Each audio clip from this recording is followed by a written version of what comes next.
The deadly and destructive wildfires in Southern California. A new wave of Santa Ana winds threatens to escalate the spread of the flames still burning.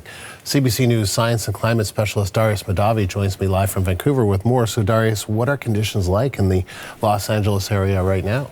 Unfortunately, Andrew, winds have continued to pick back up, and they are expected to peak today, but then also surge again tomorrow. Now, right now, conditions are very hot and dry, and with those winds picking up, there's good reason for that fire weather warning to have been issued, which you can see here really blanketing the entirety, almost the entirety of the LA County area. They actually issued, the National Weather Service in the U.S. issued a special type of fire weather warning. It's called a particularly dangerous situation red flag warning. Now, those, they said, should only be issued every 3 to 5 years, maybe once a decade, but this is the second time in a week that they've issued one for LA, which just gives you an idea of how dangerous this situation is. Now, here are the latest fire perimeters given out by the U.S. Government as they've continued to fight these fires. You can see the Palisades fire has continued to grow a little bit more. The Eaton fire as well. The Hearst fire and the Kenneth fire, though, are very much contained. 97%, I believe, is the latest number for the Hearst fire. That means that there could be still embers coming out from the center of those fires, but the perimeter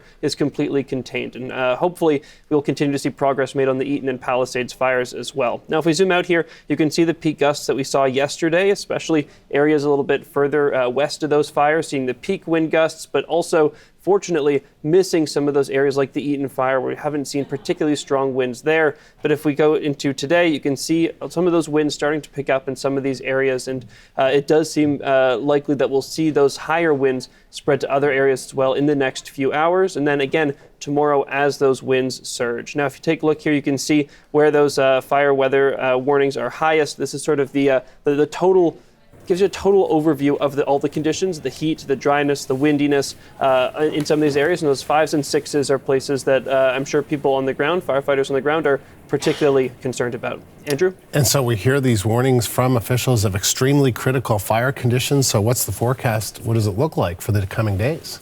Right, so as I was saying, today and tomorrow are particularly bad, but once we get into Thursday, conditions start to turn around. So just take another look at that same graphic, and I'll roll it forwards over the next day or so, and you can see that as we get into this evening, a little bit of a reprieve, but before that, still some very high fire danger. As we get into tomorrow, those numbers spike again back up to 6s and 7s, especially around the Santa Clarita area. But if we continue to roll this forward into Thursday, you'll notice those numbers starting to drop and not really spiking up to those levels that they were at the last couple days. You can see that the same thing with the wind, those starting to die down as well. This latest bout of Santa Ana winds, those hot, dry winds that are really exacerbating these fires, are expected to end after tomorrow. So, Andrew, with that and the hopefully some more humidity on the way, things hopefully will turn around at the end of this week. All right, Darius, thank you. CBC News science and climate specialist Darius Madavi in Vancouver.